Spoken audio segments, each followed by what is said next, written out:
Well, in today's Halloween news, some might say the full moon tonight is an ominous sign. Local 5's Rhonda Fox heightens the mystique of Halloween with a local urban legend. If you were not specifically looking for her, you probably wouldn't find her. And that has led to her gravesite being a stuff of haunted legends throughout the decade. For the last 25 years, I've been traveling the world in search of the strange and unusual.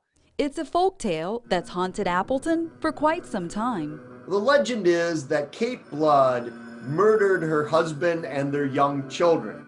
Therefore, she was not to be allowed burial inside the cemetery proper, which is why she's down by the river in a secluded area. Strange incidents have been reported at Kate Blood's gravesite, like blood oozing out of her headstone, among other otherworldly occurrences.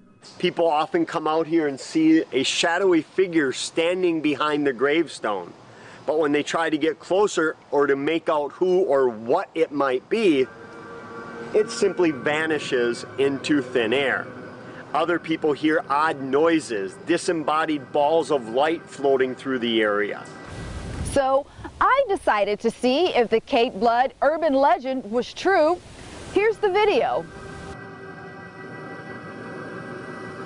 So yes, I'm the biggest chicken, and we'll learn about the history of Appleton in the safety of daylight. I knew about the legend of Kate Blood, and I wanted to teach her some history and kind of teach her some stuff about some paranormal. As far as Kate Blood, it seems the tale is purely myth. She was an upstanding member of the Fox Valley community.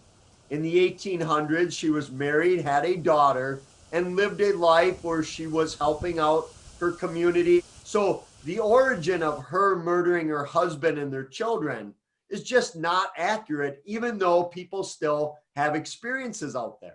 My thoughts of the urban legend is if you are a believer, then it's believable. But if you're not a believer, then it's not believable for you. But I find it to be a very interesting story.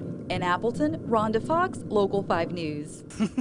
Thanks, Rhonda. It's okay. I'm a chicken, too. Kate Blood was one of the first burials in the area, and that's why her grave is set apart and overlooking the Fox River. Well, continuing on with our Halloween.